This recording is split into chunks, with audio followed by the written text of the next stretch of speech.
ഇന്ന് നമ്മൾ വായിച്ച് ധ്യാനിക്കുക സങ്കീർത്തനങ്ങൾ 97 മുതൽ 101 വരെയുള്ള അധ്യായങ്ങളാണ്. അധ്യായം 97. പ്രപഞ്ചനാഥനായ കർത്താവ്. കർത്താവ് വാഴുന്നു, ഭൂമി സന്തോഷിക്കട്ടെ, ദീപസമൂഹങ്ങൾ ആനന്ദിക്കട്ടെ. മേഘങ്ങളും കൂരിരുട്ടും അവിടുത്തെ ചുറ്റുമുണ്ട്. നീതിയും ന്യായവും അവിടുത്തെ സിംഹാസനത്തിന്റെ അടിസ്ഥാനമാണ്.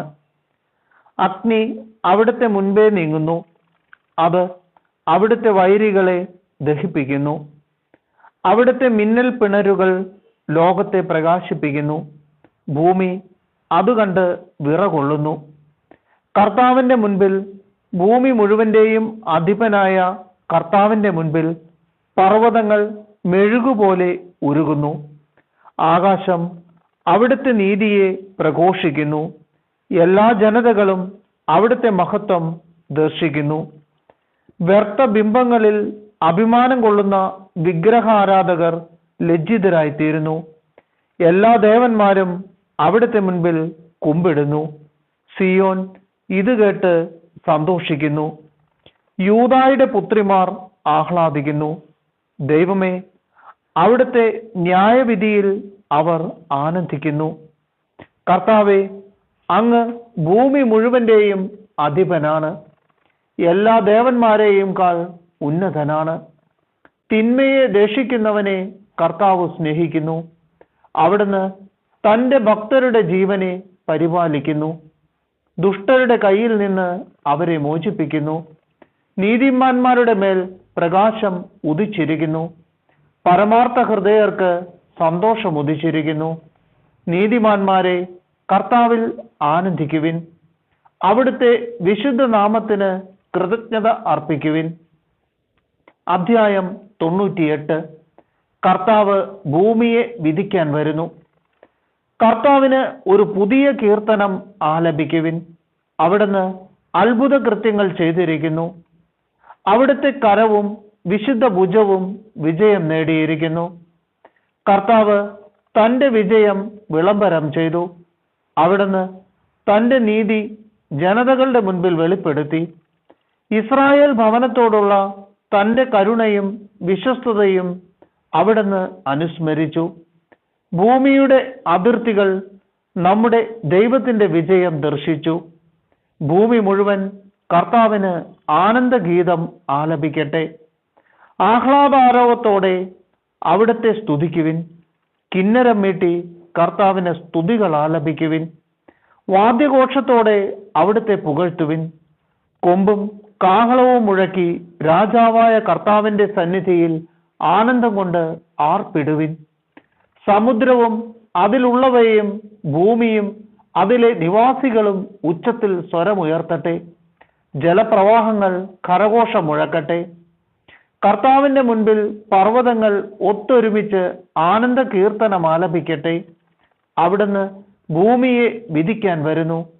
അവിടുന്ന് ലോകത്തെ നീതിയോടും ജനതകളെ ന്യായത്തോടും കൂടെ വിധിക്കും. അധ്യായം 99.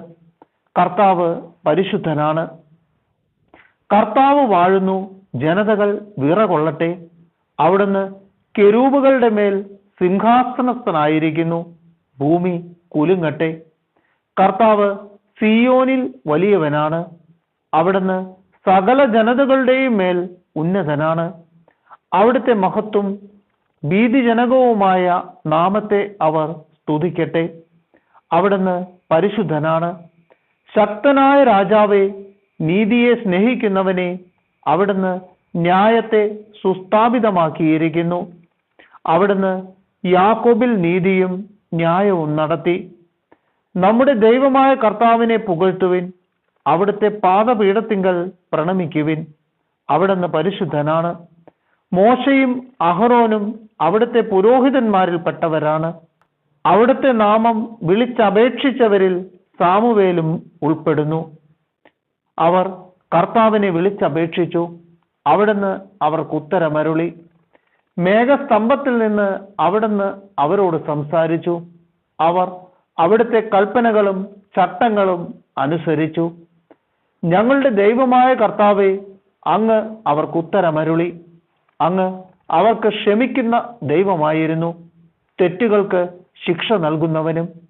ദൈവമായ കർത്താവിനെ മഹത്വപ്പെടുത്തുവിൻ. അവിടുത്തെ വിശുദ്ധ പർവ്വതത്തിൽ ആരാധന അർപ്പിക്കുവിൻ.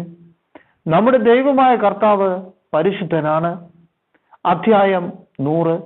കർത്താവ് നല്ലവനാണ്. കൃതജ്ഞതാ ബലിക്കുള്ള സങ്കീർത്തനം. ഭൂമി മുഴുവൻ കർത്താവിന്റെ മുൻപിൽ ആനന്ദഗീതം ഉതിർക്കട്ടെ. സന്തോഷത്തോടെ കർത്താവിന് ശുശ്രൂഷ ചെയ്യുവിൻ. ഗാനാലാപത്തോടെ അവിടുത്തെ സന്നിധിയിൽ വരുവിൻ. കർത്താവ് ദൈവമാണെന്ന് അറിയുവിൻ. അവിടുന്നാണ് നമ്മെ സൃഷ്ടിച്ചത്, നമ്മൾ അവിടുത്തേതാണ്. നാം അവിടുത്തെ ജനവും അവിടുന്ന് മേയ്ക്കുന്ന അജഗണവുമാകുന്നു. കൃതജ്ഞതാ ഗീതത്തോടെ അവിടുത്തെ കവാടങ്ങൾ കടക്കുവിൻ.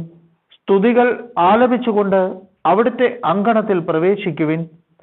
അവിടത്തേക്ക് നന്ദി പറയുവിൻ. അവിടുത്തെ നാമം വാഴ്ത്തുവിൻ. കർത്താവ് നല്ലവനാണ്. അവിടുത്തെ കാരുണ്യം ശാശ്വതമാണ്. അവിടുത്തെ വിശ്വസ്തത തലമുറകളോളം നിലനിൽക്കും. അധ്യായം 101. രാജാവിന്റെ പ്രതിജ്ഞ. ദാവീദിന്റെ സങ്കീർത്തനം. ഞാൻ കരുണയെയും നീതിയെയും കുറിച്ച് പാടും. കർത്താവെ, ഞാൻ അങ്ങേക്ക് കീർത്തനമാലപിക്കും. നിഷ്കളങ്ക മാർഗത്തിൽ ചരിക്കാൻ ഞാൻ ശ്രദ്ധ വയ്ക്കും. എപ്പോഴാണ് അങ്ങ് എൻ്റെ അടുക്കൽ വരിക? ഞാൻ എൻ്റെ ഭവനത്തിൽ പരമാർത്ഥ ഹൃദയത്തോടെ വ്യാപരിക്കും. നീചമായ ഒന്നിലും ഞാൻ കണ്ണുവയ്ക്കുകയില്ല. വഴിപിഴച്ചവരുടെ പ്രവൃത്തി ഞാൻ വെറുക്കുന്നു. അതിൻ്റെ പിടിയിൽ ഞാൻ അകപ്പെടുകയില്ല. ഹൃദയവക്രത എന്നെ തീണ്ടുകയില്ല. ഒരു തിന്മയും ഞാൻ അറിയുകയില്ല. അയൽക്കാരനെതിരെ ഏഷണി പറയുന്നവനെ ഞാൻ നശിപ്പിക്കും. അഹങ്കാരിയെയും ഗർവിഷ്ഠനെയും ഞാൻ പൊറുപ്പിക്കുകയില്ല. ദേശത്തുള്ള വിശ്വസ്തരെ ഞാൻ പ്രീതിയോടെ വീക്ഷിക്കും. അവർ എന്നോടൊത്ത് വസിക്കും. നിഷ്കളങ്ക മാർഗത്തിൽ ചരിക്കുന്നവൻ എൻ്റെ സേവകനായിരിക്കും. വഞ്ചന ചെയ്യുന്ന ഒരുവനും എൻ്റെ ഭവനത്തിൽ വസിക്കുകയില്ല. നുണ പറയുന്ന ഒരുവനും എൻ്റെ സന്നിധിയിൽ തുടരാനാവുകയില്ല. ദേശത്തെ ദുഷ്കർമ്മികളെ പ്രഭാതം തോറും ഞാൻ നിഗ്രഹിക്കും. കർത്താവിന്റെ നഗരത്തിൽ നിന്ന് അധർമ്മികളെ ഞാൻ നിർമാർജനം ചെയ്യും.